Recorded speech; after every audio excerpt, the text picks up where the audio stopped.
ठीक है या हेलो। सो ये स्टोरी है एक राजा की और जिनकी 4 पत्नियां थी। ठीक है, एक राजा जिनकी 4 पत्नियां थी। एक राजा थे और उनकी 4 पत्नियां थी। राजा बहुत बूढ़े हो चुके थे और उनके 2 राजकुमार थे। ठीक है, राजा बहुत बूढ़े थे, 2 राजकुमार थे उनके। और जब बूढ़े हो गए थे, कार्य काज संभाल नहीं सकते थे, राजपाट को त्याग करने का समय आया था। उनके जो राजपुरोहित थे, राजगुरु थे, उन्होंने कहा कि आप एक काम करिए, आप बूढ़े हो चुके हैं, असक्षम है राज चलाने के लिए, आप संन्यास ले लीजिए। अब संन्यास लेकर आप वन में चले जाइए, वन में तपस्या करिए। तो वन में तपस्या करने के लिए वो चले जाते हैं। ठीक है, वन में तपस्या करने के लिए वो चले जाते हैं, लेकिन जाने से पहले वो अपने साथ किसी को ले जाना चाहते थे। किसको ले जाना चाहते हैं?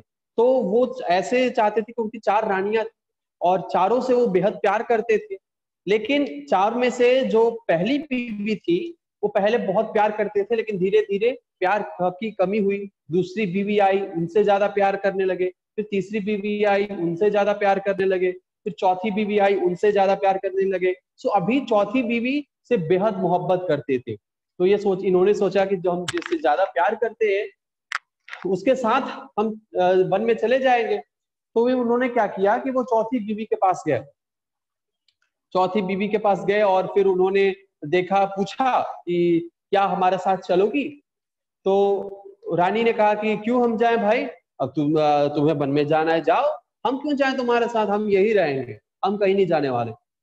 बहुत उदास होकर वो निकले। और निकले तो सोचे कि हमारी तीसरी बीवी है जिससे हम प्यार करते हैं, अभी भी प्यार कहीं ना कहीं बाकी है।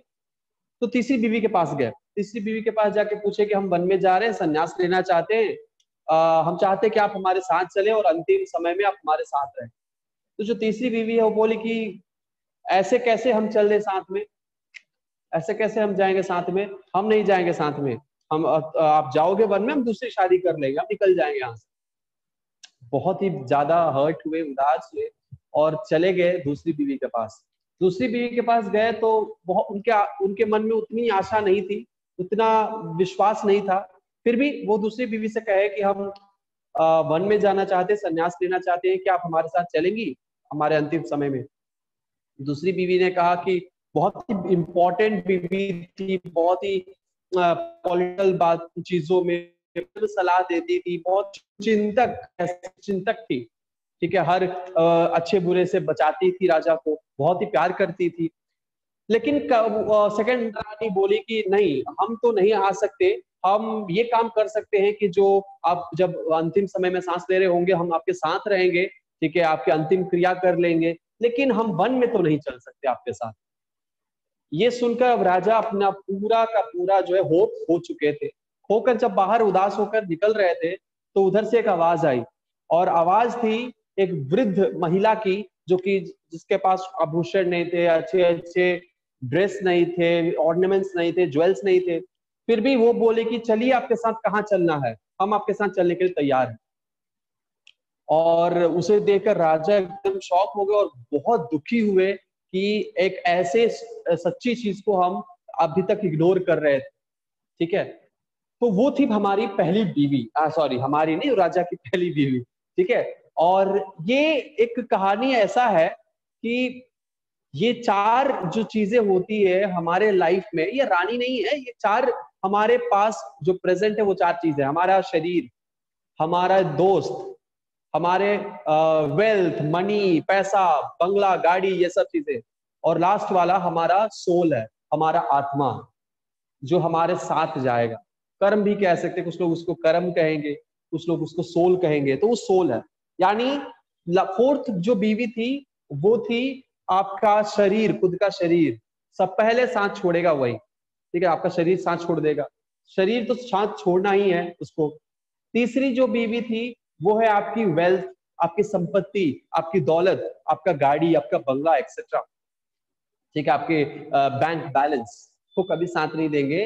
वो क्या है, वो चंचल है।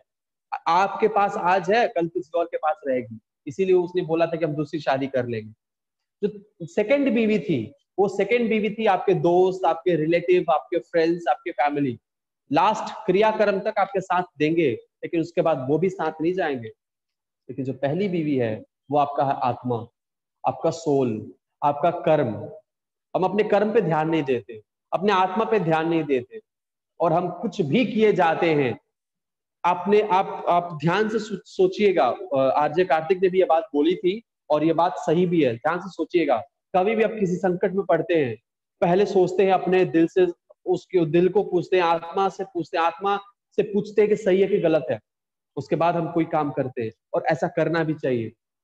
जो दिल से पूछकर जो काम करता है वो सही होता है। दिमाग आपको पॉलिटिक्स सिखाएगा, दिल आपको सच्चाई बताएगा। तो दिल से सोचो, दिमाग से करो, यानी दोनों का तालमेल बना के हर काम करना चाहिए, तभी लाइफ में आप सक्सेसफुल होंगे, सेटिस्फाइड होंगे। ठीक है, चलिए ये था कहानी, ये छोटा सा कहानी, इसमें उतना ज्यादा आप लोगों के लिए नहीं है, इसमें रहस्य छिपा है, मूल रहस्य जो आप लोग शायद समझ नहीं पाएंगे। एनीवेज, हम लोग आज आगे बढ़ते हैं, आगे का अपना क्लास कंटिन्यू करते हैं। ठीक है, इम्यूनिटी का कितने लोग अभी जुड़ चुके हैं यहाँ पे? सारे जुड़ गए? देखे तो जरा। ओके, नहीं अभी भी कुछ लोग हैं जो नहीं जुड़े। कोई नहीं, हम क्लास स्टार्ट करते हैं, आगे आगे धीरे धीरे वो लोग समझ लेंगे। ठीक है, चलो। रेखिका, लगता है कि ये रिश्ता क्या कहलाता है, आप बहुत देख रही हैं सीरियल, सीरियल देखना बंद कर दीजिए सीरियल में कुछ रखा नहीं है। रिश्ता क्या कहलाता है?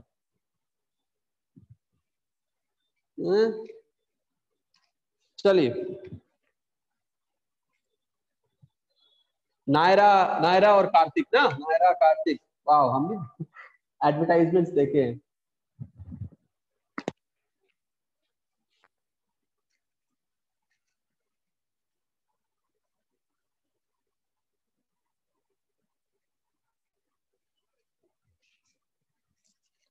ठीक है,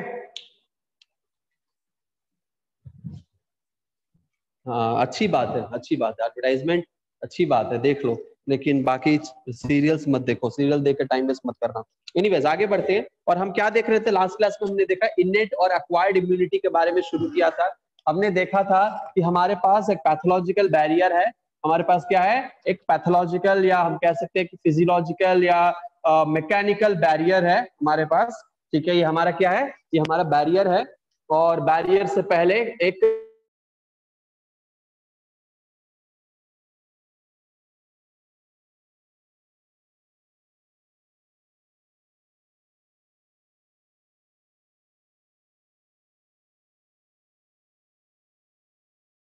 मैक्रोफेज सेल्स है। क्या है? Macrophage sales. ये बॉडी में प्रवेश कर चुका है और हमारे पास है मैक्रोफेज सेल्स। ये मैक्रोफेज सेल्स क्या करते हैं? मैक्रोफेज सेल्स है यानी फैगोसाइटोटिक सेल है, साथ ही साथ इसके पास क्या है, इसके पास हाइड्रोलाइटिक एंजाइम है। ठीक है, हाइड्रोलाइटिक एंजाइम का बॉक्स है, बॉल है। उसके बाद क्या है हमारे पास है आपके डेंड्राइटिक सेल। हमारे पास क्या है? डेंड्राइटिक सेल है। सो ये मान के चलिए कि हमारे पास क्या है? डेंड्राइटिक सेल है। ये हमारे जो मैक्रोफेज सेल्स होते हैं, मैक्रोफेज सेल्स अलग अलग जगह पे, ये मैक्रोफेज सेल्स का अलग अलग नाम है। फॉर एग्जांपल, यही मैक्रोफेज सेल्स, मैक्रोफेज क्या होता है लास्ट क्लास में हमने बताया था, macrophage is nothing but, macrophage is nothing but हमारे जो मोनोसाइट्स है, हमारे जो मोनोसाइट्स हैं, ये मोनोसाइट्स भी कुछ इर्रेगुलर शेप के होते हैं, ये हमारे मोनोसाइट्स हैं। ये आपके ब्लड स्ट्रीम में है, ये आपके अगर ब्लड स्ट्रीम में है तो ये क्या है? यह मोनोसाइट कहलाएगा। वहीं अगर ये बाहर निकल आता है due to some pathogenic attack, ये टिश्यूज में आ जाता है और कुछ टिश्यूज में प्रेजेंट होते हैं परमानेंटली के लिए, तो वो मैक्रोफेज कहलाने लगेंगे। वही मोनोसाइट क्या कहलाएंगे? मैक्रोफेज कहलाएंगे। और वहां पे वो फैगोसाइटोटिक एक्टिविटी करेंगे। क्या करेंगे? फैगोसाइटोटिक एक्टिविटी। क्लियर है? ऑल राइट, तो ये मोनोसाइट मैक्रोफेज बन जाएंगे और फैगोसाइटोटिक एक्टिविटी करने लगेंगे। ये मैक्रोफेज अलग अलग जगहों पे इनका अलग अलग नाम होता है। ये मैक्रोफेज अगर हमारे ब्रेन में प्रेजेंट है, हम उसको क्या कहेंगे? अगर ये मैक्रोफेज हमारे ब्रेन में प्रेजेंट है, हम उसको क्या कहेंगे? क्वेश्चन है आपसे, चैट बॉक्स में अपना आंसर डालिए फटाफट, जल्दी, जितना जल्दी हो सके उतना जल्दी चैट बॉक्स में फट फट फट फट आंसर डालते जाइए। ठीक है, मैक्रोफेज अगर हमारे ब्रेन में होगा तो हम उसको क्या कहेंगे? ठीक है, हम आंसर चेक करने वाले हैं। Oh my goodness. Okay, Saranya Srivastava, सब प्राइवेट में डालिएगा, ठीक है, हमें ही डालिएगा। शरण्या श्रीवास्तव ने सही जवाब दिया है।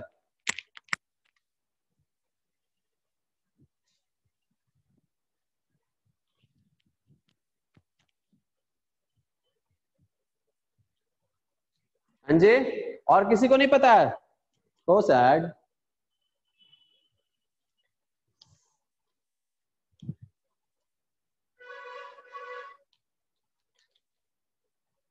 ओके, लेखिका, लेखिका ने भी सही जवाब दिया है। सही है लेखिका, एकदम सही है, हम बताए थे तो सही होगा ना, गलत थोड़ी होगा। नहीं, सही है, एकदम सही है। यस राशि, सही है बिल्कुल।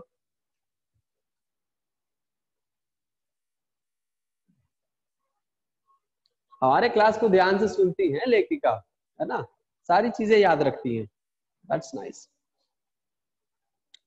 Yes of course Ruchika Gupta, you are absolutely right. So हम बता देते हैं, अब टाइम वेस्ट नहीं करते हैं, ठीक है। कुछ लोगों ने आंसर दे दिया जो एक्टिव हैं, बाकी लोग सोते रहते हैं क्लास में, खैर उनसे हमारा कोई वास्ता ही नहीं रहता है।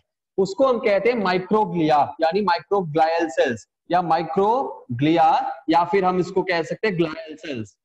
ग्लायल सेल्स, ठीक है, ग्लायल सेल्स या माइक्रोग्लिया, क्या कहेंगे इसको? कहेंगे, चलो ग्लायल सेल्स को हटाते हैं, माइक्रोग्लिया, ठीक है, ठीक है, माइक्रोग्लिया।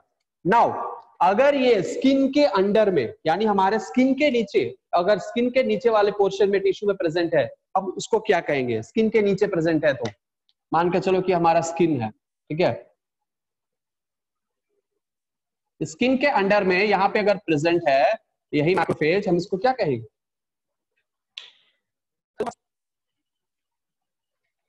नो,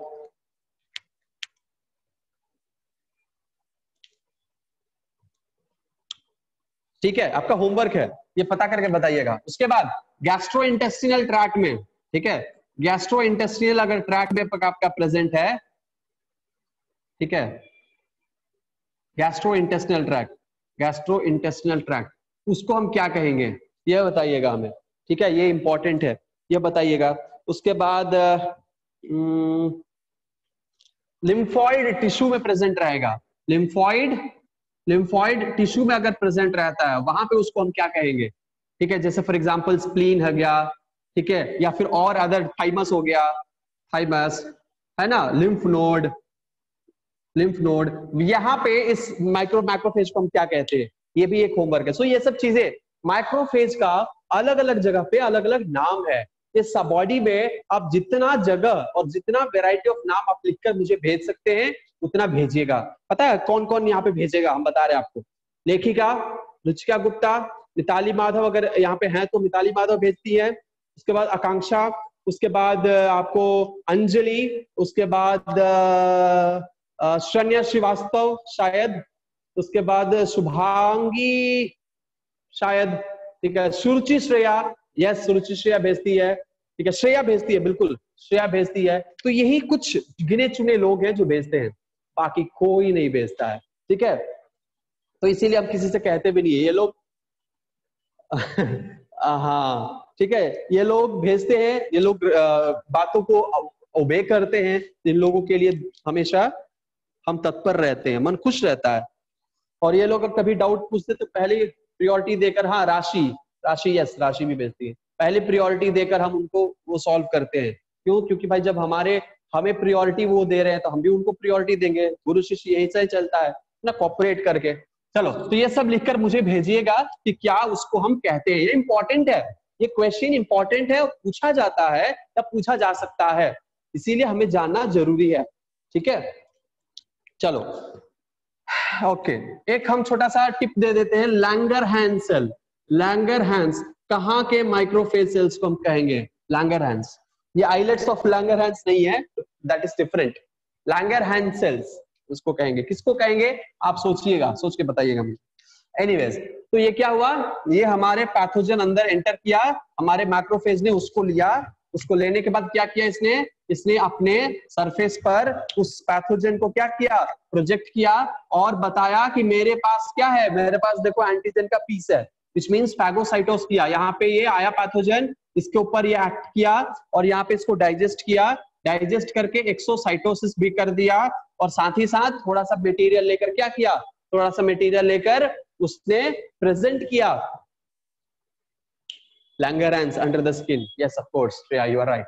ठीक है, तो इसने क्या किया, ये प्रेजेंट किया और इसीलिए हमने इसको कहा कि ये एंटीजन प्रेजेंटिंग सेल है। देखो देखो मेरे पास क्या है, मेरे पास एंटीजन है, मेरे पास एंटीजन इंटर किया है, इसने क्या किया, प्रेजेंट किया, सबको दिखाया, छत पे चढ़ के सबको झंडा हिलाया और कहा कि देखो मेरे पास क्या है ना। तो ये इसको हम एंटीजन प्रेजेंटिंग सेल कहेंगे। और प्रेजेंट करने के बाद ये क्या करता है, प्रेजेंट करने के बाद ये क्या रिलीज करता है, ये रिलीज करता है सबसे इंपॉर्टेंट इंटरल्यूकिन, और वो क्या है, वो है IL-12। क्या रिलीज करता है, IL-12। किसी ने कुछ चैट बॉक्स में कुछ डाला है, क्या डाला है भाई, ओके इम्यून सिस्टम। ओके, सो ये क्या करता है, ये macrophage sales releases IL-12 interleukin 12। ये IL-12 क्या करता है, ये IL-12 मूव करता है, किसके पास जाता है, ये जाता है हमारे टी सेल्स के पास, है ना, हमारे टी सेल्स के पास जाता है, हमारे टी सेल्स के पास जाता है, टी सेल्स राइट, हमारे टी सेल्स। और ये टी है क्या है, ये टी नेव सेल, नेव सेल या T0 सेल, T0 सेल इसके पास जाएगा। इसके पास क्या होते हैं, दो रिसेप्टर होते हैं, इसके पास क्या होते हैं, इसी के पास दो रिसेप्टर होते हैं ना, यस और नो, यस ऑफ कोर्स इसी के पास होते हैं। इसके पास दो रिसेप्टर होते हैं, एक ये IL-12 के लिए और दूसरा IL-4 के लिए। तो यहाँ पे एक रिसेप्टर है IL-12 के लिए, यहाँ पे एक रिसेप्टर है IL-4 के लिए। तो 12 कर लेगा, क्या कर लेगा, इस रिसेप्टर से ये IL बाइंड कर लेगा। जैसे ही रिसेप्टर से बाइंड करता है ये सिग्नल प्रोड्यूस करता है और ये चेंज कन्वर्ट हो जाता है, किस चीज में कन्वर्ट हो जाता है, ये कन्वर्ट हो जाता है T1 सेल के फॉर्म में, इस फॉर्म में T1 सेल के फॉर्म में कन्वर्ट हो जाता है। T1 या T2, T1 cell, yes T1 cell या T हेल्पर सेल हम इसको कह सकते हैं, T1 सेल। तो इसमें कन्वर्ट हो जाता है T1 सेल या फिर हम कह सकते हैं T हेल्पर सेल। ठीक है, T1 सेल या हेल्पर सेल या helper T cell, helper T cell. तो हेल्पर सेल एक्टिवेट हो जाता है, हेल्पर सेल एक्टिवेट होते ही ये दो चीज रिलीज करता है। क्या रिलीज करता है, पहली चीज जो ये रिलीज करता है वो है IL-2, है ना, क्या रिलीज करता है IL-2। और दूसरी चीज क्या रिलीज करता है, गामा इंटरफेरॉन। गामा ऐसे आता है ना, signal sir symbol, gamma interferon, ये गामा इंटरफेरॉन रिलीज करता है। ये गामा इंटरफेरॉन कहाँ जाता है, ये ट्रैवल करके जाता है मैक्रोफेज सेल्स के पास, और मैक्रोफेज सेल्स क्या करता है, अपना एक्टिविटी को बढ़ा लेता है। उसके बाद ये IL-2 कहाँ जाएगा, IL-2 जाएगा अपने नेक्स्ट सेल के पास। कौन से सेल के पास जाएगा, ये IL-2 जाएगा हमारे साइटोटॉक्सिक, हमने देखा था राइट, साइटोटॉक्सिक टी सेल के पास। पुलिस मैन है, ये क्या है, पुलिस है, पुलिस ऑफिसर।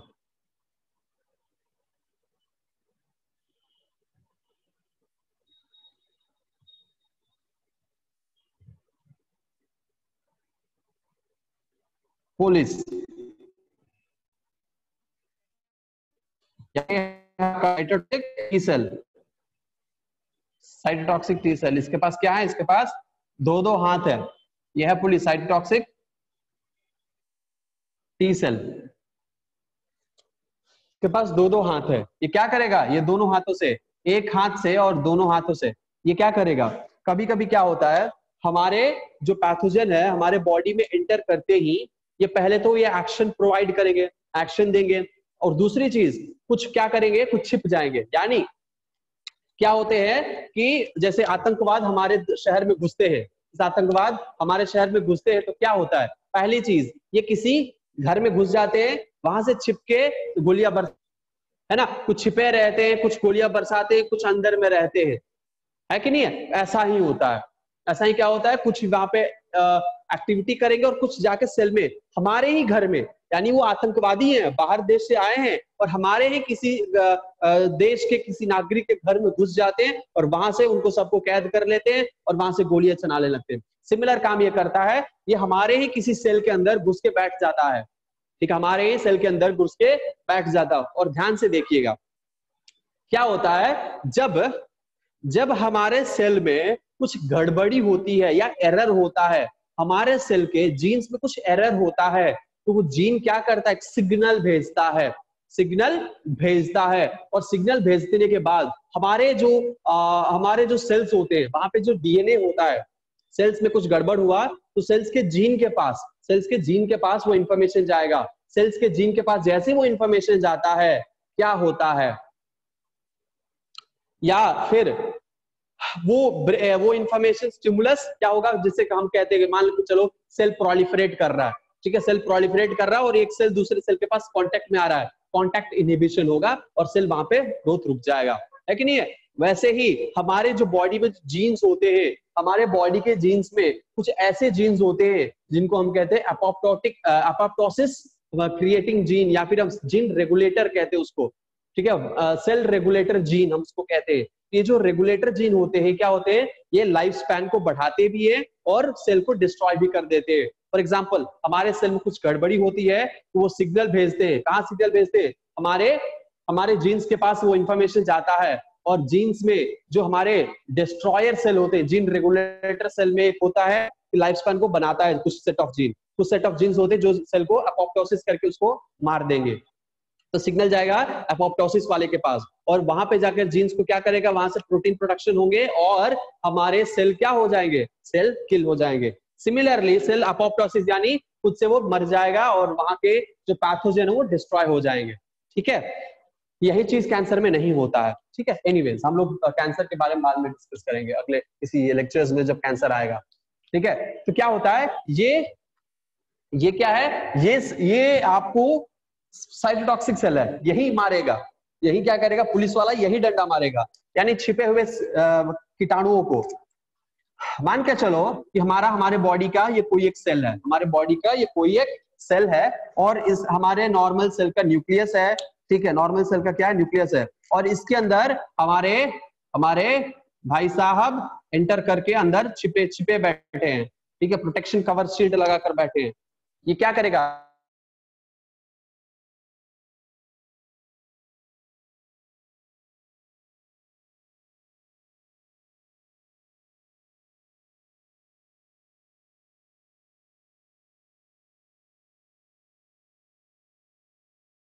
पर हमारे बॉडी के हर एक सेल के सरफेस के ऊपर एक रिसेप्टर मॉलिक्यूल होता है और उस रिसेप्टर मॉलिक्यूल को हम क्या कहते हैं, उस रिसेप्टर मॉलिक्यूल को हम कहते हैं, अच्छा रिसेप्टर के जैसा बना देते हैं, ये आपको लगेगा कि एंटीबॉडी बना रहे हैं, ठीक है। एक रिसेप्टर मॉलिक्यूल होगा और उस रिसेप्टर मॉलिक्यूल को हम कहेंगे MHC क्लास 1 रिसेप्टर। कौन सा है, MHC class 1, MHC class 1 receptor. हमारे बॉडी के हर एक सेल के पास ये MHC क्लास 1 रिसेप्टर प्रेजेंट होते हैं और ये क्या करेंगे, जैसे अंदर कीटाणु बैठे हुआ है तो सेल को पता है, सेल यहाँ से सिग्नल भेजेगा और जैसे सिग्नल यहाँ पे ट्रांसफर करेगा, साइटोटॉक्सिक सेल आएगा यहाँ पे और फिर क्या करेगा, यहाँ पे इस रिसेप्टर के साथ ये बाइंड करेगा, फिर इस सेल को क्या हो जाएंगे, ये सेल अपोप्टोसिस, यहाँ पे क्या हो जाएगा, यहाँ पे हो जाएगा अपोप्टोसिस यानी सेल डेथ, ठीक है। और ये तो एक चीज है, ये क्या करेगा, ये साइटोटॉक्सिक सेल को एक्टिवेट करेगा, यहाँ से जो इंटरल्यूकिन 2 निकला है ये साइटोटॉक्सिक सेल को एक्टिवेट करेगा, ठीक है। हमारे पास कुछ ऐसे सेल्स होते हैं, हिडन सेल्स, जो कि जिनका असली फंक्शन नाम किसी को नहीं पता है, रिसर्च अभी भी बहुत सारी चीजों पे चल रही होती है और चल भी रही है। क्या है कि हमारे बॉडी में कुछ ऐसे भी सेल्स होते हैं, ठीक है, जो मास्क लगाकर बैठे हैं, मान पिछले का मतलब मास्क लगाकर बैठे, उनको कोई पहचानता ही नहीं है कि वो क्या है, ठीक है। वैसे ही मास्क लगा के हमारे कुछ सेल्स बैठे रहते हैं, है ना, मास्क लगाकर हमारे कुछ सेल्स यहाँ पे बैठे हैं, ठीक है, मास्क लगा के कुछ सेल्स बैठे हुए हैं। ये जो हमारे सेल्स हैं ये क्या करेंगे, ये सेल्स क्या करते हैं, ये सेल्स रिलीज करते हैं हमारे, अच्छा ये हमारे कहाँ पे प्रेजेंट होंगे, लिम्फ नोड्स में या और भी कई सारे जगहों पर ये प्रेजेंट होंगे। ये क्या करेंगे, यहां से ये रिलीज करते हैं इंटरल्यूकिन 4। क्या रिलीज करेंगे, इंटरल्यूकिन, ये रिलीज करते हैं इंटरल्यूकिन 4। और ये इंटरल्यूकिन 4 क्या करेगा, यहाँ पे आकर इसके साथ ये बाइंड करेगा।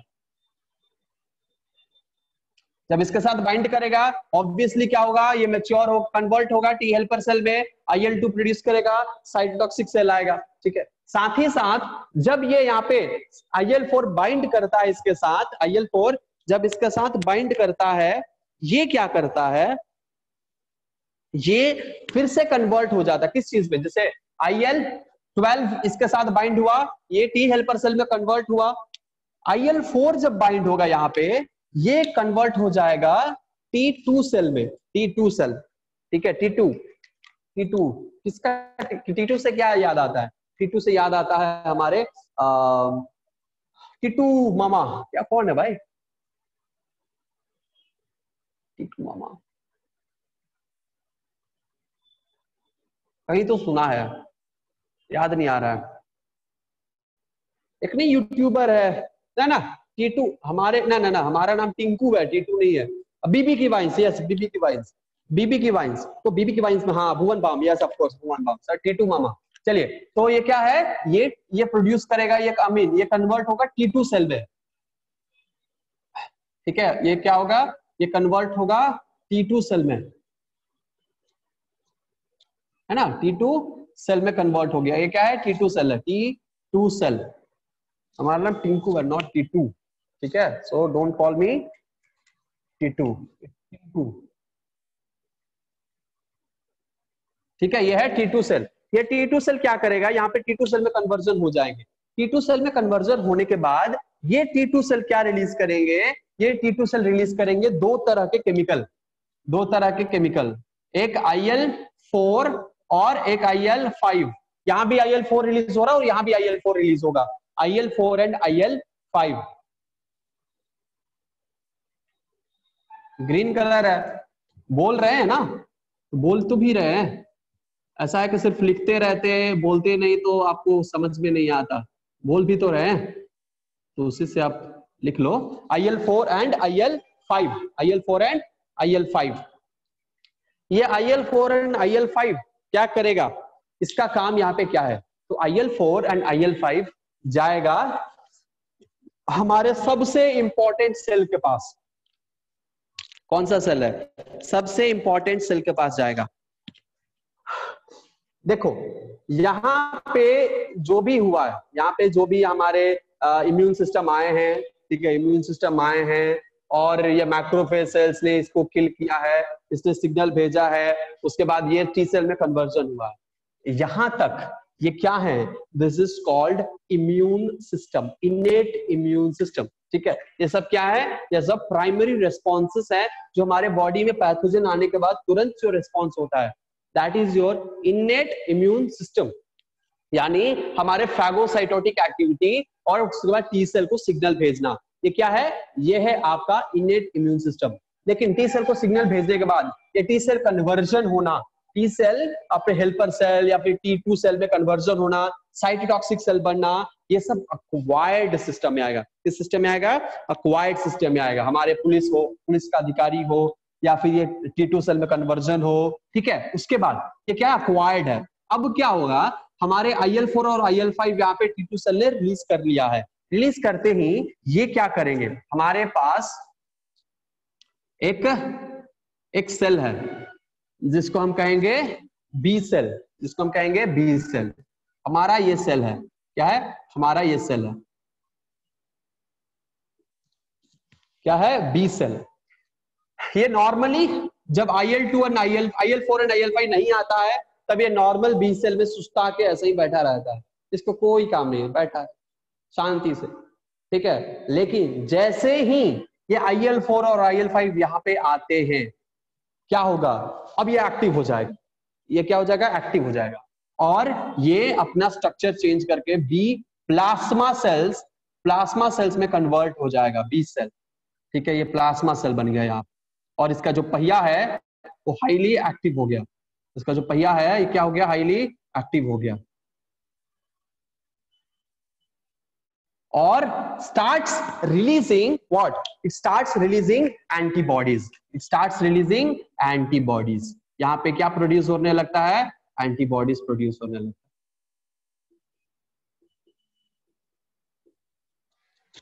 क्या प्रोड्यूस होने लगता है, antibodies. What is this system called? Acquired immune system. What is this system called? Acquired immune system. समझ में आया?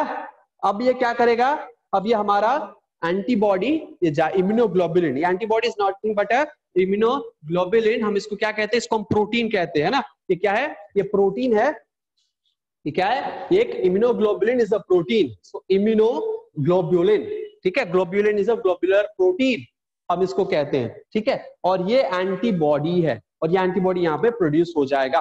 अब ये एंटीबॉडी जाएगा और ढिशुम ढिशुम ढिशुम ढिशुम ढिशुम लड़ेगा, मार देगा। एंटीबॉडी मारेगा या उसको क्या करेगा, हाथ पैर बांध के बिठा देगा, कुछ भी कर सकता है।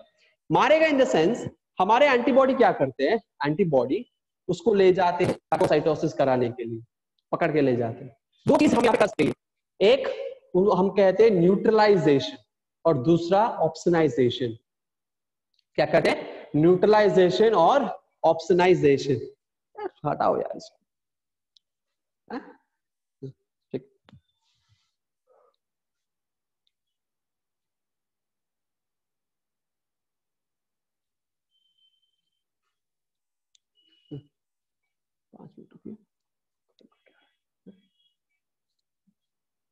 नीचे बैठने के लिए बोल दीजिए, बोल दीजिए कि क्लास में वेट करिए।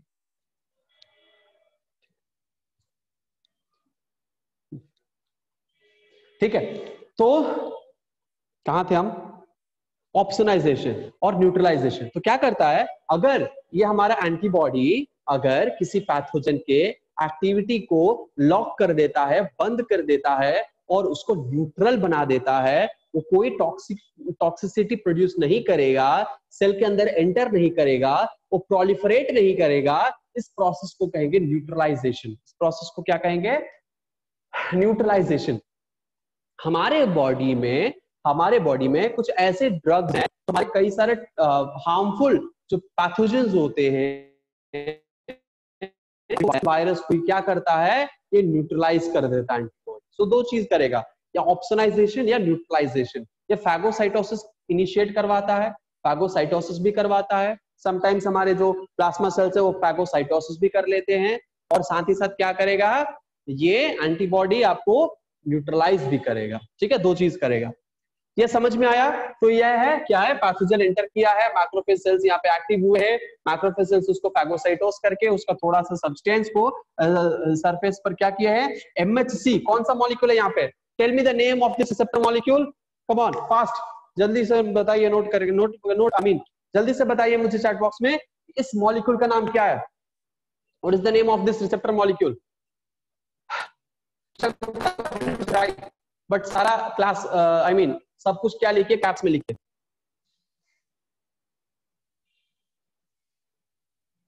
सिर्फ रुचिका गुप्ता को पता है आंसर, किसी और को नहीं पता है?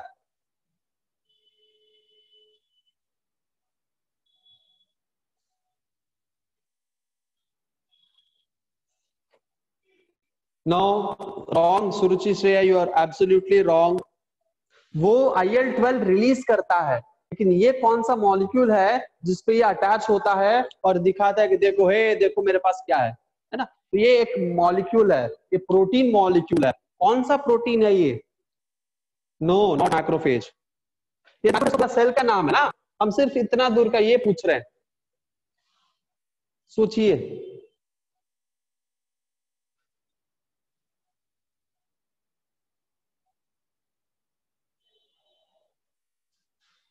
किसी को आंसर नहीं पता, सब भूल गए। कोई नोट करता होगा तब ना, नोट क्या करना है, कथा कहानी है, कथा सुनते हैं और खत्म बात है ना, सिर्फ कथा सुनना है। सुबह में उठ के प्रतीक सर लिखवाने लगते थे तो किसी को लिखना नहीं है, नौटंकी शुरू हो गया, बेचारे प्रतीक सर, कितना अच्छे अच्छे काम करते थे, लिखवाते थे हैं। हम तो वैसे करते नहीं है, अभी नहीं करेंगे वैसे, लिखवाएंगे बैठ के। खुद से लिखो, लिखने में क्या जा रहा है, यही तो काम है आप लोगों का, पढ़ना लिखना। और लिखने से जब घबरा गए तब तो हो गया कल्याण आपका। नो नॉट जीन्स आयुषी, लेखिका क्या हो गया भाई, लेखिका शरण्या श्रेया ये सब क्या कर रहे हैं, आप लोग भी सो रहे हैं क्या आज, कुछ लोग हैं ही नहीं। पार्टिसिपेटर है ना, पार्टिसिपेटर देखिए तो है, सब तो है भाई, सब तो यहाँ पे है ही। No not Suruchi, you are wrong. Cytotoxic T cell तो ये है बाइंडिंग प्रोटीन। कौन सा बाइंडिंग प्रोटीन है ये, बाइंडिंग प्रोटीन नहीं हम यहाँ पे कहेंगे, लेकिन है एक तरह बाइंडिंग का ही है। हाँ Akanksha is right, wrong sorry, Akanksha is wrong. Akanksha लगभग आप सही पहुंच गई है, थोड़ा सा आप और थोड़ा सा सोचिएगा तो आंसर निकल आएगा।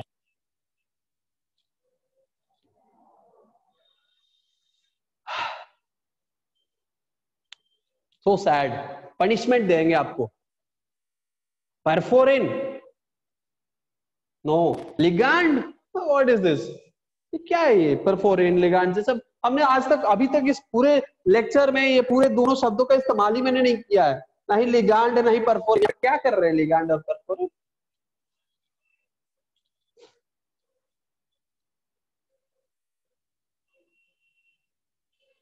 साइक्लिन मत बोल देना, साइक्लिन सेल डिवीजन।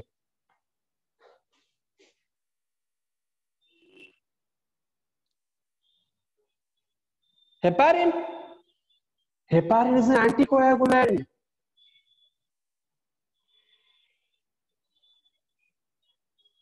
बहुत हो गया यार, बहुत हो गया यार, बहुत बहुत बहुत हो गया।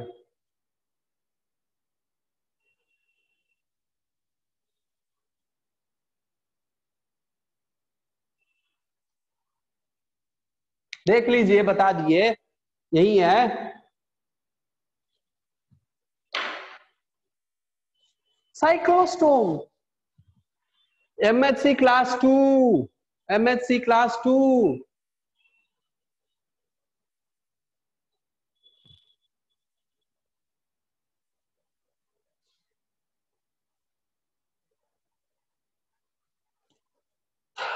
अच्छा चलो एक और क्वेश्चन पूछते हैं, इस एमएचसी क्लास 2 का फुल फॉर्म क्या है, what is the full form of this MHC class 2 molecule, come on,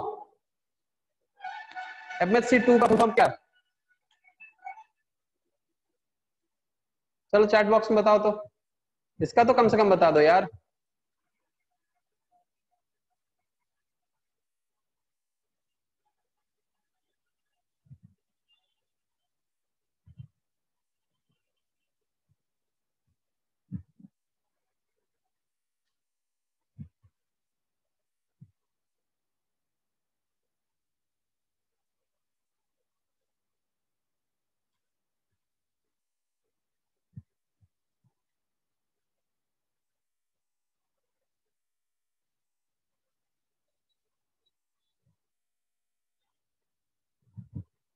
सुरुचि श्रेया सही है एकदम, श्रेया भी सही है, कोई दिक्कत नहीं है, स्पेलिंग की कोई दिक्कत नहीं है, आपको टर्म याद है काफी है।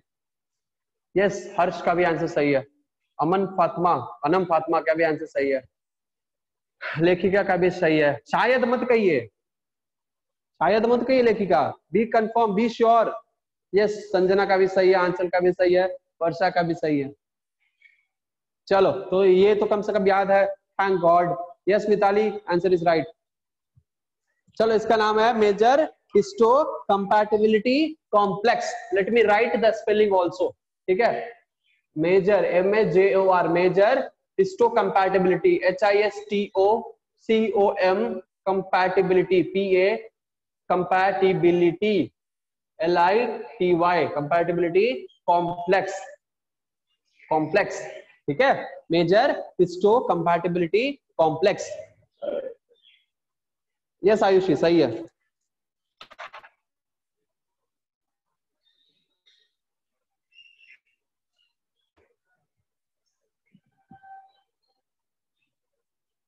ठीक है चलो आगे बढ़ते हैं, आगे बढ़ते हैं, ठीक है। ये तो क्लियर हो गया। सो एमएससी मॉलिक्यूल यहाँ पे रिसेप्टर आएंगे, उसको एंटीजन प्रेजेंट करेंगे, IL-2 रिलीज करेंगे, वो टी नेइव सेल को एक्टिवेट करेगा, टी नेइव सेल को एक्टिवेट करने के बाद वो कन्वर्ट हो जाएगा टी हेल्पर सेल में, T helper cell IL-2 release करेगा जो कि साइटोटॉक्सिक सेल को एक्टिवेट करेगा और छिपे हुए कीटाणुओं को एपोप्टोसिस करके मार देगा। उसके बाद ये इंटरफेरॉन रिलीज करेंगे जो कि मैक्रोफेज सेल्स के पास जाएंगे, जो फागोसाइटिक एक्टिविटी को इंक्रीज करेंगे। ठीक है, उसके बाद क्या होगा, हमारे छिपे हुए जो कुछ ऐसे अननोन पर्सन है जो कि IL-4 रिलीज करेंगे, वो आएगा नेइव सेल के पास अटैच होगा और वो कन्वर्ट होगा T2 सेल में, वहां से IL-4 एंड IL-5 रिलीज होगा और वो जाकर एक्टिवेट करेगा बी सेल को और कन्वर्ट कर देगा बी सेल को और एक्टिवेट करके एंटीबॉडी को प्रोड्यूस कराएगा। ठीक है, एंटीबॉडी को प्रोड्यूस कराएगा। एंटीबॉडी को प्रोड्यूस करने के बाद एंटीबॉडी जाएगा या तो न्यूट्रलाइज करेगा या तो ऑप्शनाइज करके मार देगा। ठीक है, ऑप्शनाइज करके मार देगा या फिर न्यूट्रलाइज करके उस पर्टिकुलर पैथोजन को इनएक्टिव बना देगा। ठीक है, ताकि वो किसी के सेल के अंदर एंटर ना कर पाए और ना ही किसी को रेप्लिकेट कर पाए, उनका एक्टिविटी वहीं पे न्यूट्रलाइज हो जाता है, उसका बॉडी का मेटाबॉलिज्म वहीं पे न्यूट्रलाइज हो जाता है। ठीक है, ऑल राइट, तो ये था हमारा इम्यून सिस्टम का बेसिक इंट्रोडक्शन। उसके बाद देखते हैं ये एंटीबॉडी कि एंटीबॉडी क्या है, उसका स्ट्रक्चर कैसा होता है। ठीक है, ये सब के बारे में डिस्कस करते हैं। So let's talk about antibody और वी कैन से इम्यूनोग्लोबुलिन। अगर इसको स्क्रीनशॉट लेना है प्लीज टेक द स्क्रीनशॉट, क्योंकि अभी इसको मिटाने वाले हैं।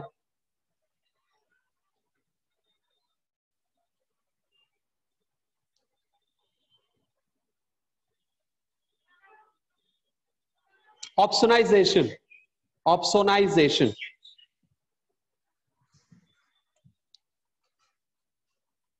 ऑप्सोनाइजेशन या सेशन, कुछ लोग ऐसे भी लिखते हैं, कुछ लोग जेड भी लिखते हैं, ऑप्सोनाइजेशन या फिर ऑप्सोनाइजेशन।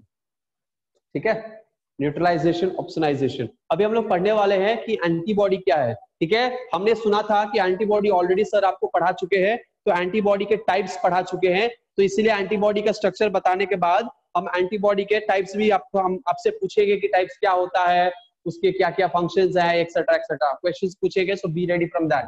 ठीक है, हमने सुना था कि प्रतीक सर आपको ये पढ़ा दिए हैं, है ना, एंटीबॉडी के बारे में। सो क्वेश्चन पे क्वेश्चन पूछेंगे, बी रेडी।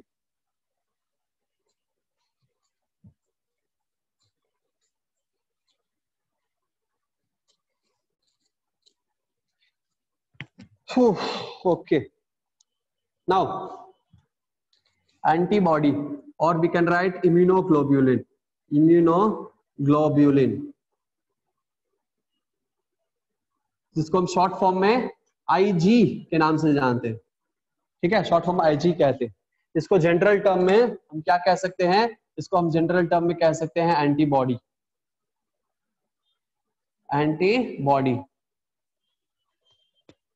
ठीक है, ये क्या है, immunoglobulin is a protein molecule, is a protein, globulin protein यहाँ पे प्रेजेंट है, सो प्रोटीन मॉलिक्यूल। और प्रोटीन का मतलब क्या है, प्रोटीन मतलब इसमें क्या होंगे, इसमें होंगे अमाइनो एसिड, इसमें क्या होंगे, अमाइनो एसिड, यानी अमाइनो एसिड का चेन बनाएगा, अमीनो एसिड का चेन बनाएगा और ये चेन क्या हो जाएंगे, यही आपको क्या कहे, प्रोटीन, पॉलीपेप्टाइड बनेंगे, प्रोटीन बनेंगे और फाइनली ये इम्यूनोग्लोबुलिन बन जाएंगे। Anyways, let's talk about the structure of immunoglobulin, globulin. ठीक है, इम्यूनोग्लोबुलिन का कहाँ गया structure, here is the structure of immunoglobulin. All right, so immunoglobulin,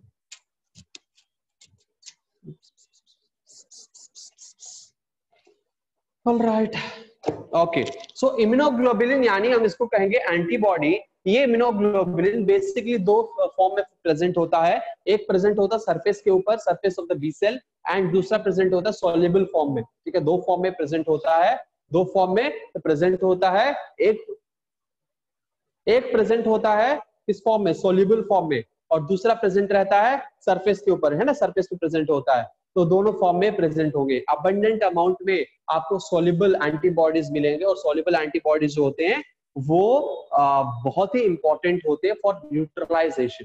ठीक है, neutralization. Anyways, let's talk about the common structure of antibody, common structure of antibody or we can say common structure of immunoglobulin. So immunoglobulin जो होते हैं यहाँ पे ये full and full protein से ही बना है। कुछ कुछ यहाँ पे मॉलिक्यूल्स हो गए, जैसे प्रोटीन आपको पता है, तो प्रोटीन पता होगा, तो प्रोटीन का जो दोनों एंड है, प्रोटीन अमीनो एसिड से बना है। अमीनो एसिड का जो स्ट्रक्चर है, हमने बायोमोलिक्यूल्स में आपको बताया था कि अमीनो एसिड का स्ट्रक्चर क्या होता है, राइट। अमीनो एसिड का स्ट्रक्चर एक तरफ में आपको अल्काइल ग्रुप होता है, आर ग्रुप होता है, आर फंक्शनल ग्रुप, जहां पे कि सारे अमीनो एसिड जो है एडिशनल अमीनो एसिड्स आपको जुड़ते जाएंगे और वो क्या बनाएंगे, अमीन। देखिए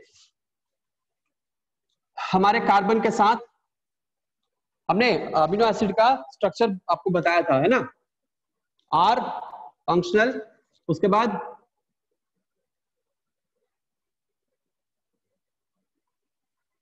आई थिंक कि यही होता है अमीनो एसिड का। यहाँ पे जो जुड़ दीजिए वो पर्टिकुलर अमीनो एसिड बन जाएगा, ठीक है। यहाँ पे CH2 CH3 जो भी जोड़िए वो अमीनो एसिड आपको बन जाएगा। यस और नो, बोलिए हाँ या ना, बोलिए कि हम गलत बता रहे हैं कि सही बता रहे हैं। Come on tell me, NH3 या फिर NH4 कहिए, 2 कहिए, यहाँ पे क्या बनाइएगा आप जानिए, ठीक है। याद रहेगा तो शायद आपको पता हो, ठीक है। यहाँ पे NH3 प्लस है ना, ओके, ये है माइनस, यहाँ पे हाइड्रोजन है, तो ये क्या है, ये अमीनो एसिड है। तो अमीनो एसिड के एक तरफ क्या है, NH3, क्या है एक तरफ NH3 प्लस, दूसरी तरफ क्या है COO माइनस, और यहाँ पे अमीनो एसिड जुड़ते जाएंगे। सिमिलरली ऐसा ही स्ट्रक्चर होता है आपके इम्यूनोग्लोबुलिन में भी, यानी हमारे इम्यूनोग्लोबुलिन का जो एक एंड होता है वो NH3 प्लस और दूसरा एंड COO माइनस का होता है, ठीक है। कैसे होता है, लेट मी ड्रॉ। उसके पहले हम बताएं आपको, हम बता देते हैं कि ये जो पर्टिकुलर चैप्टर है ह्यूमन हेल्थ एंड डिजीज, इस पूरे चैप्टर का हैंड रिटन नोट्स, ठीक है, हैंड रिटन नोट्स यानी हमारा लिखा हुआ नहीं है, हमारे स्टूडेंट का लिखा हुआ है, एक स्टूडेंट है उनका लिखा हुआ है। हम क्या करेंगे, वो हमने शिवानी और ऋतु को भेज चुके हैं ऑलरेडी, जब हम ह्यूमन हेल्थ एंड डिजीज का इनिशिएट किए थे, चैप्टर स्टार्ट किए थे, तो ठीक है, बहुत पहले हम आपको उनको करीब 1-1.5 महीना हो गया हम भेज चुके हैं। तो आप उनसे आप संपर्क अगर जिसका है वो ले सकते हैं, या फिर हम देखते हैं अगर हमारे पास वो अवेलेबिलिटी हो, क्योंकि हम भेज के डिलीट कर देते हैं। अगर हमारे पास मिलता है या उस स्टूडेंट से आप अगर मांग लेते हैं तो हम आपको ग्रुप में डाल सकते हैं। हम आपको वादा नहीं कर रहे हैं, लेकिन हो सकता है तो हम आपको डाल देंगे, ठीक है। ऑल राइट, तो ये क्या है, उसमें क्या है कि हम जो इन्फॉर्मेशन हम जो पढ़ाते हैं, जो बता रहे हैं, अगर ये कुछ इन्फॉर्मेशन छूट जाता है, कुछ टर्म्स हैं, कुछ भूल गए, कुछ निकल गया दिमाग से, ठीक है, बाद में याद आएगा तो हम बताते तो जरूर देते हैं, हर चीज बताते हैं, लेकिन भूल गया, वो सब चीजें उस नोट्स में आपको मिल जाएगा। एक पूरा पैकेज है ह्यूमन हेल्थ एंड डिजीज का, पूरे चैप्टर का है, ठीक है। ऑल राइट, वो मेरा ही पढ़ाया हुआ है, so don't worry about the things, ठीक है। तो क्या है, इम्यूनोग्लोबुलिन यानी IG। IG जो इम्यूनोग्लोबुलिन जो होते हैं, एक्चुअली इसके 2 चेन होते हैं, यानी अमीनो एसिड का चेन। जैसे मान के चलिए कि हमारा कलर कहाँ है भाई, मान के चलिए कि हमारे पास तो अमीनो एसिड है, तो ये एक अमीनो एसिड जुड़ता गया, अमीनो एसिड जुड़ता गया, अमीनो एसिड जुड़ता गया, अमीनो एसिड जुड़ता गया, और क्या हुआ, अमीनो एसिड जुड़कर आपको यहाँ पे एक लॉन्ग चेन बनाया, ठीक है। उसके बाद फिर क्या हुआ, फिर से अमीनो एसिड जुड़ता गया, अमीनो एसिड जुड़ता गया, और फिर क्या बनाया, ये एक लॉन्ग चेन बनाया, और ये लंबा है और ये हेवी चेन कहलाएगा। क्या कहलाएगा, हेवी चेन। उसके बाद हमारे पास क्या है, कुछ ऐसे अमीनो एसिड जुड़े जो कुछ ही समय में उनका वहीं पे देहांत हो गया, यानी ये चेन जो है वो शॉर्ट होंगे।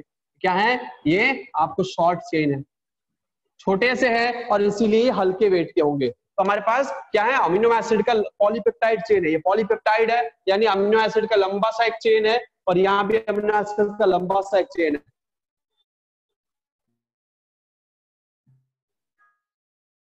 ठीक है। ये क्या का लंबा चेन है, ये भी पॉलीपेप्टाइड का लंबा चेन है। सो 2 लंबा चेन यहाँ पे प्रेजेंट है, अमीनो एसिड का यहाँ पे चेन बना। उसके बाद ये क्या है, ये हमारा क्या है, यहाँ पे ये शॉर्ट चेन, यानी छोटा सा अमीनो एसिड का चेन है, इसलिए इसका मॉलिक्यूलर वेट भी कम रहता है और इसका मॉलिक्यूलर वेट ज्यादा रहता है। So the molecular weight is more, so इस चेन को हम कहेंगे हेवी चेन, इस चेन को कहेंगे हेवी चेन, और इन दोनों चेन्स को हम क्या कहेंगे, लाइट चेन। यानी जो अमीनो एसिड होंगे इसमें नंबर अमीनो एसिड के कम होंगे, और इसका मॉलिक्यूलर वेट भी क्या होगा, कम होगा, और इसका मॉलिक्यूलर वेट क्या होगा, मॉलिक्यूलर वेट ज्यादा होगा। तो इसका क्या मॉलिक्यूलर वेट होता है, ये सब हम नोट्स में दे दिए हैं, हम यहाँ पे लिखने की मुझे जरूरत नहीं पड़ेगी, ठीक है। तो मॉलिक्यूलर वेट इसका ज्यादा होता है और इसका मॉलिक्यूलर वेट कम होता है, कॉन्सेप्ट बस समझिएगा, बाकी चीजें नोट्स में है। तो ये मॉलिक्यूलर वेट ज्यादा है और ये मॉलिक्यूलर वेट कम होता है। दूसरी चीज, ये जो हाई वेट का मॉलिक्यूल है, ठीक है, हाई वेट का जो मॉलिक्यूल है, ये क्या होता है, कुछ जगह पे कुछ पर्टिकुलर एरिया में जाने के बाद वो टूट जाता है, यानी ये अलग अलग फ्रैगमेंट सब जुड़े हैं। फॉर एग्जांपल हम बात करें तो ये छोटा सा फ्रैगमेंट है, ये छोटा सा फ्रैगमेंट, एक फ्रैगमेंट जुड़ा, उसके बाद ये दूसरा फ्रैगमेंट है, ये तीसरा फ्रैगमेंट है, ठीक है, ये चौथा फ्रैगमेंट है, बहुत सारे अलग अलग छोटे छोटे फ्रैगमेंट्स, ये सारे फ्रैगमेंट्स एक साथ जुड़ के ये लॉन्ग चेन बना है, लॉन्ग और हैवी चेन बना है। सो इसीलिए इसके बीच में क्या होता है, इसके बीच में क्या होता है, कनेक्शंस बने रहते हैं। इसके बीच में क्या है, कनेक्शंस बने रहते हैं, बॉन्ड से क्या बने रहते हैं, कनेक्शंस बने रहते हैं। और कुछ ऐसे जगह पे कनेक्शन बनते हैं जहां पे वो क्या हो जाते हैं, कनेक्शन यहाँ पे थोड़ा सा क्या हो जाता है, यानी यहाँ पे कुछ अटैचमेंट में थोड़ी सी गड़बड़ी होती है, थोड़ी सी गड़बड़ी नहीं कह सकते, या कह सकते हैं कि डबल बॉन्ड अटैचमेंट या single bond attachment, saturated unsaturated हो जाता है। सो वहां पे कार्बन के अटैचमेंट और बॉन्ड फॉर्मेशन के वजह से थोड़ा सा वहां पे क्या हुआ है, थोड़ा सा वहां पे बेंड हो गया, थोड़ा सा बेंड हो गया है, जिसके वजह से ये थोड़ा सा टेढ़ा दिखता है, थोड़ा सा क्या दिखता है, टेढ़ा दिखता है। तो हमारे पास दो चेन है, छोटे छोटे पॉलीपेप्टाइड चेन जो है वो लार्ज पॉलीपेप्टाइड चेन में कन्वर्ट हो गए हैं, इसीलिए उसको हेवी चेन और हाई मॉलिक्यूलर वेट के साथ हम कहते हैं उसको।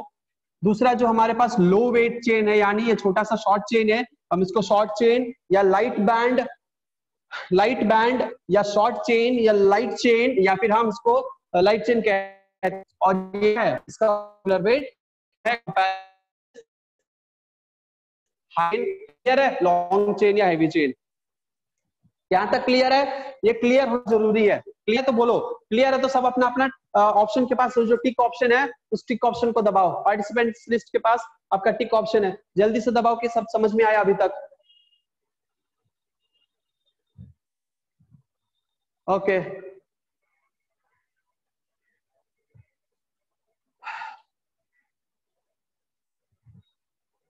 ठीक है, ऑल राइट। चलिए बेगूसराय वालों डोंट वरी, बेगूसराय वालों के लिए स्पेशल ऑफर बेगूसराय वालों के स्पेशल ऑफर कि हम स्कूल में अवेलेबल है, अगर कभी भी कोई भी डाउट रहता है आके पूछ सकता है। और दूसरी चीज स्पेशल ऑफर ये है कि यहाँ पे कुछ बच्चे हैं, पुराने बच्चे जैसे अभिषेक वगैरह है, ठीक है, अगर उनके पास आपका कॉन्टेक्ट है तो उनसे भी आप नोट्स ले सकते हैं, ठीक है, पुराने नोट्स। हम कोशिश कर रहे हैं क्योंकि सब किसी का कॉन्टेक्ट मेरे पास रह नहीं गया पुराने स्टूडेंट्स का, ठीक है, कोशिश करेंगे आज और कोशिश करके हम आपको निकाल के दे देंगे, ठीक है, ऑल राइट। चलो बढ़िया है। तो ये क्या है, ये है आपका लाइट चेन और हेवी चेन। चलो सबको समझ में आ गया, इसको मिटाते हैं।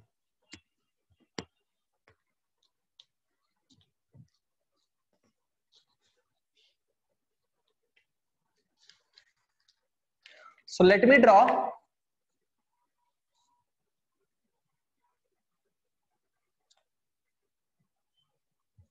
यहाँ पे सीधा आया, उसके बाद क्या हुआ, हिंज प्रोड्यूस हुआ, यानी बेंड प्रोड्यूस हुआ, और ये आपका इसको हम कहेंगे हिंज रीजन।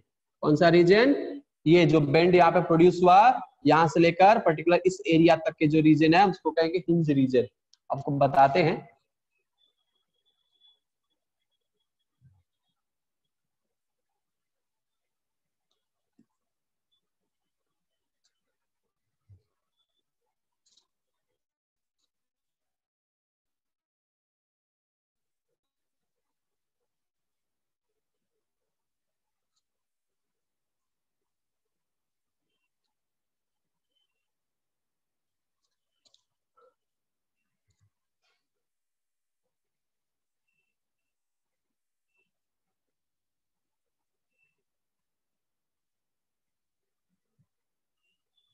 हम फ्रैगमेंट के बारे में क्यों बताएं, पता है आपको, फ्रैगमेंट के बारे में क्योंकि जरूरी है, क्योंकि हम एक प्रोसेस यहाँ पे हम आपको बताएंगे जिसमें क्या हो सकता है, ये फ्रैगमेंट्स को हम तोड़ सकते हैं, क्या कर सकते हैं, फ्रैगमेंट्स को तोड़ सकते हैं, ठीक है, कुछ एंजाइम का हम प्रयोग करेंगे और फिर पूरे फ्रैगमेंट्स को तोड़ देंगे। अब देखो ये क्या है, this is the heavy chain, this is the heavy chain, और इस हेवी चेन के जो ऊपर वाला रीजन है यहाँ पे, अलग अलग क्या है, अलग अलग चेन से, अलग अलग पॉलीपेप्टाइड से बना है जुड़कर, यहां से लेकर यहां तक, यहाँ पे, और यहां से लेकर यहां तक। ठीक है, ये क्या है, इस रीजन को हम कहेंगे हिंज रीजन। इस पर्टिकुलर रीजन को क्या कहेंगे, हिंज रीजन। ठीक है, हिंज रीजन। और ये क्योंकि अलग अलग प्रोटीन से बना है, अलग अलग पॉलीपेप्टाइड से बना है, सब ज्वाइन करके बना है, हम इसको क्या करते हैं, डिवाइड कर देते हैं ऐसे, सेंटर से क्या कर देते हैं, ऐसे हम डिवाइड कर देते हैं।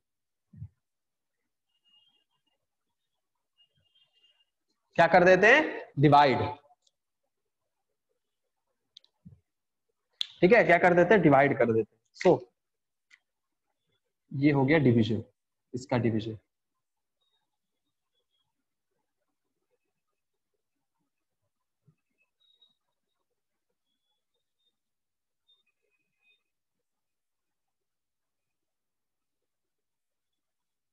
ठीक है, ये अलग अलग प्रोटीन से बना है। सो ये प्रोटीन का पॉलीपेप्टाइड चेन इसके साथ जुड़ गया, ज्वाइन हो गया, और इसके साथ जब जुड़ता है डाइसल्फाइड बॉन्ड बनाता है, सल्फाइड यहाँ पे बॉन्ड के साथ जुड़ेगा। ये पर्टिकुलरली इसके साथ जुड़ गया है, ये क्या है, ये इसके साथ जुड़ा है, ये इसके साथ जुड़ा है, वैसे ये सिमिलरली ये भी ऐसे जुड़े। ये क्या है, हैवी चेन। ये क्या है, हैवी चेन।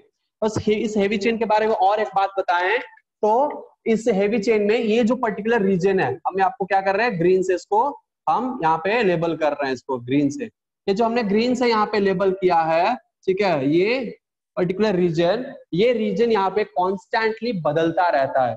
ये क्या रहता है, बदलता रहता है, और इसीलिए हम इस रीजन को हम कहेंगे वेरिएबल रीजन, यानी हमेशा बदलते रहने वाला रीजन। कौन सा रीजन, ये ऊपर वाला टॉप मोस्ट रीजन, क्या है, ये वेरिएबल रीजन है।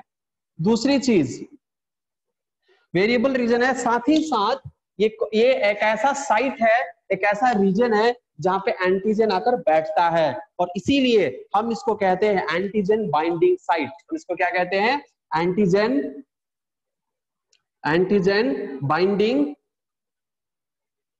Binding site. यहीं पे आकर एंटीजन बैठता है। तो ये था हैवी चेन।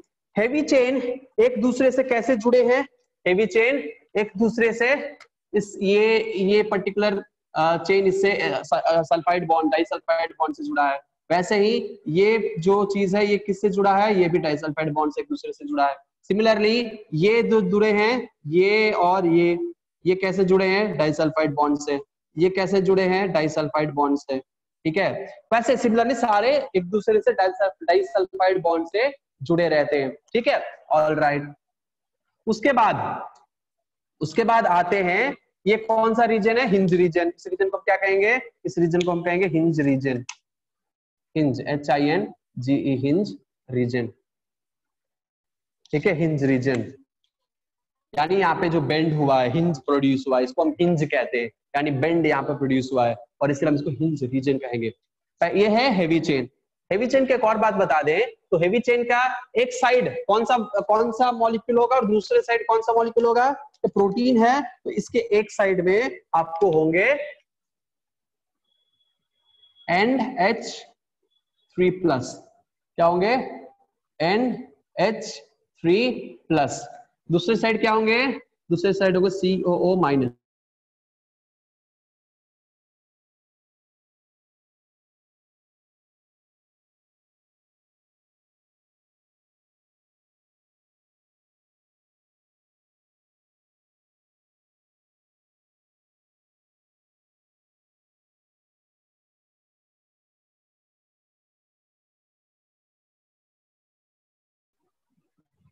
ठीक है, इसका जो टेल है, ठीक है, यहाँ पे टेल रीजन, यहाँ पे CO- प्रेजेंट होगा यहाँ पे। ठीक है, दूसरी चीज ये था आपका हेवी चेन। सो इस वेरिएबल रीजन को हम क्या कहते हैं, वेरिएबल रीजन को हम कहते हैं VH। वेरिएबल रीजन को क्या कहते हैं, VH, यानी variable region of heavy chain, variable region of heavy chain. वैसे ही इसको हम कहेंगे, इसको हम क्या कहेंगे, VH, यानी variable region of heavy chain. और बाकी रीजन, यानी यहां से लेकर, ध्यान से सुनिएगा, यहां से लेकर पूरे यहां तक, ये पूरा रीजन कभी चेंज नहीं होता है। हर एंटीबॉडी में, हर इम्यूनोग्लोबुलिन में, यहां से लेकर यहां तक सेम कांस्टेंट रहेगा, और इसीलिए इस रीजन को हम कहते हैं कांस्टेंट रीजन। क्या कहते हैं? Constant region, constant region. और ये कैसे इंडिकेट किया जाता है? ये इंडिकेट किया जाता है जैसे 1 2 3 है, यहाँ पे 1 2 3 अलग अलग पॉलीपेप्टाइड से पॉलीपेप्टाइड का चेन था, जुड़ गया, इसीलिए हम इसको कहेंगे constant region. Constant region heavy chain का कांस्टेंट रीजन 1, ठीक है। सो constant region 1 of heavy chain C1H, यानी ऐसे C1H constant region, first constant region of heavy chain, इस तरह से इंडिकेट कर रहा है।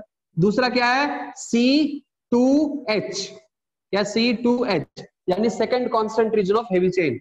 ये क्या है? C3H यानी third constant region of heavy chain.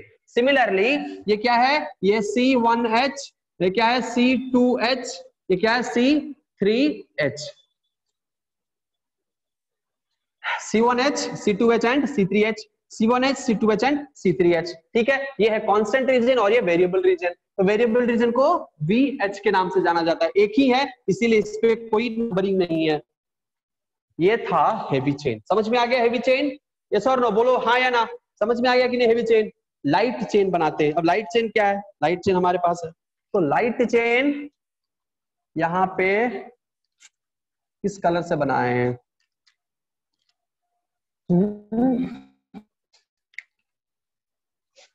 चलो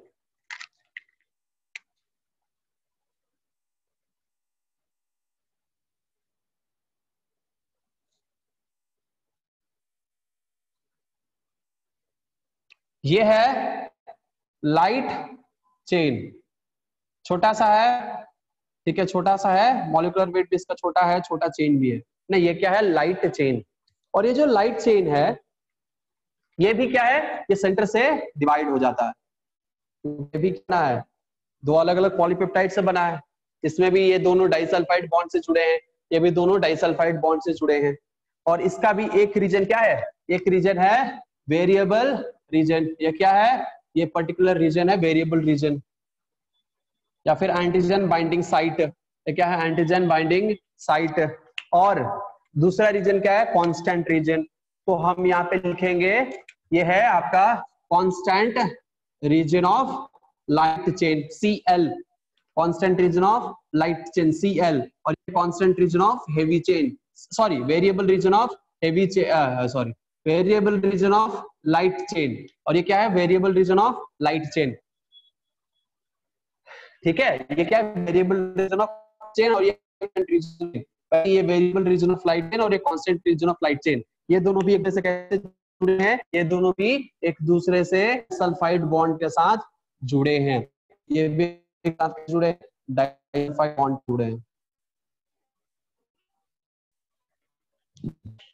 ठीक है, डाइस बॉन्ड के साथ जुड़े हैं।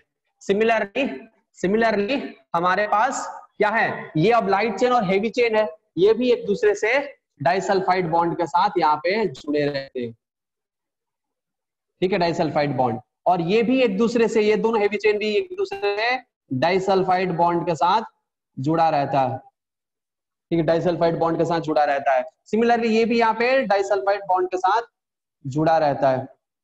क्लियर है? यानी जितने भी प्रोटीन है, जितने भी पॉलीपेप्टाइड मॉलिक्यूल है, वो सब एक दूसरे डाइसल्फाइड बॉन्ड के साथ जुड़े रहते हैं। और चाहे ये पॉलीपेप्टाइड इसके साथ हो, ये इसके साथ हो, ये इसके साथ हो, ठीक है, या फिर ये इसके साथ, ये इसके साथ हो, या ये दोनों एक दूसरे के साथ हो, या सब एक दूसरे के साथ हो, ठीक है, सब किससे जुड़े हैं? डाइसल्फाइड बॉन्ड के साथ जुड़े हैं।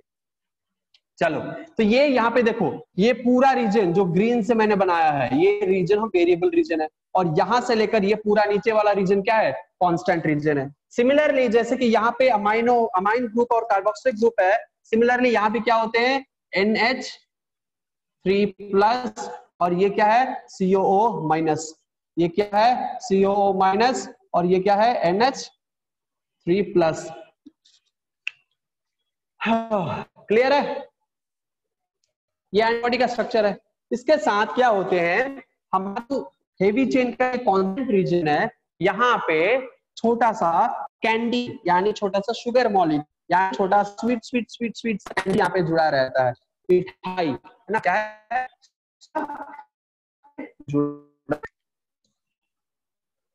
यानी यहाँ पे कार्बोहाइड्रेट, यहाँ पे क्या जुड़े रहते हैं, यहाँ पे जुड़े रहते हैं कार्बोहाइड्रेट,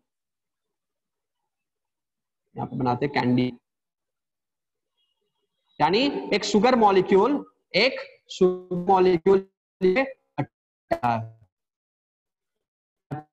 शुगर अटैच रहता है। यहाँ पे भी मान के चलो एक शुगर मॉलिक्यूल यहाँ पे भी अटैच है।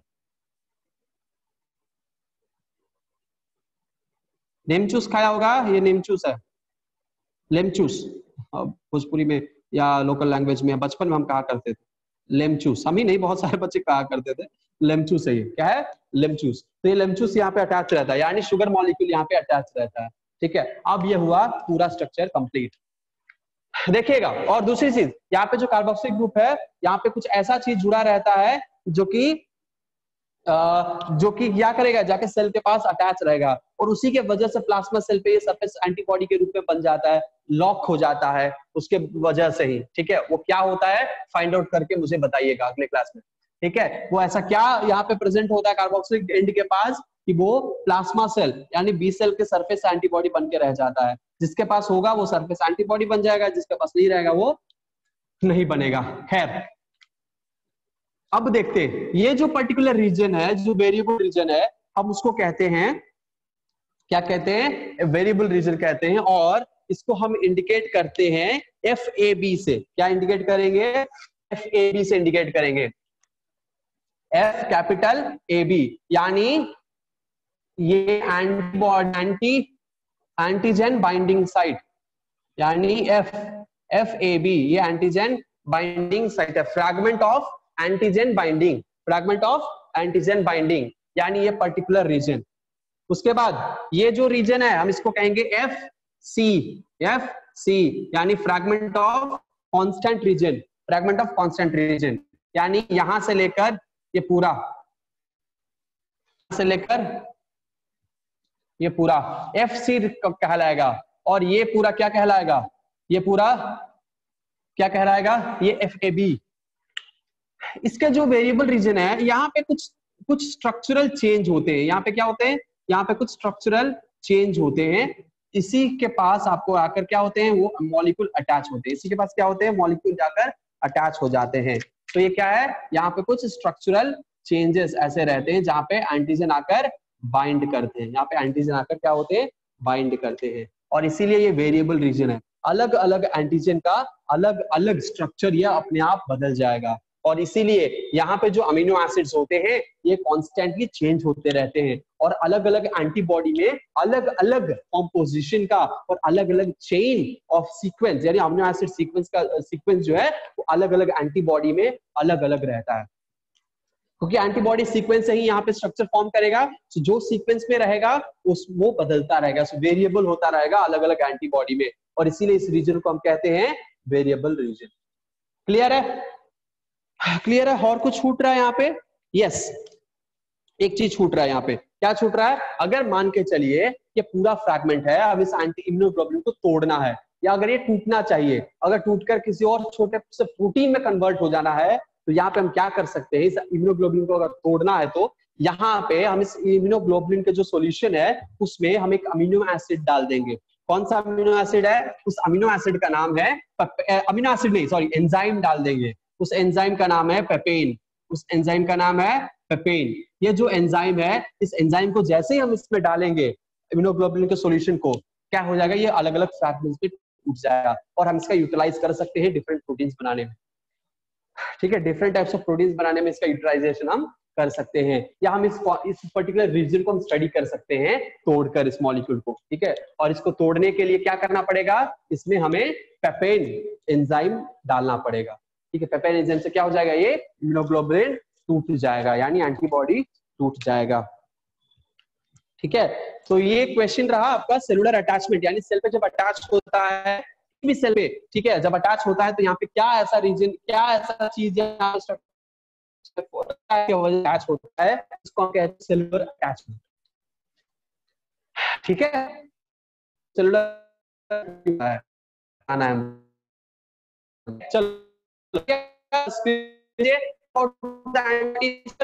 about the hemoglobin structure, ठीक है, यहीं पे हम समाप्त करते हैं इस लेक्चर को भी। आई होप आपको ये लेक्चर समझ में आया होगा, इन्फॉर्मेटिव रहा होगा, बहुत सारी नई नई चीज आपने पढ़ा होगा। ठीक है, चलो, thank you so much for joining, you can leave the session. Thank you so much, take care, पढ़ते रहिए, खुश रहिए, बाय बाय।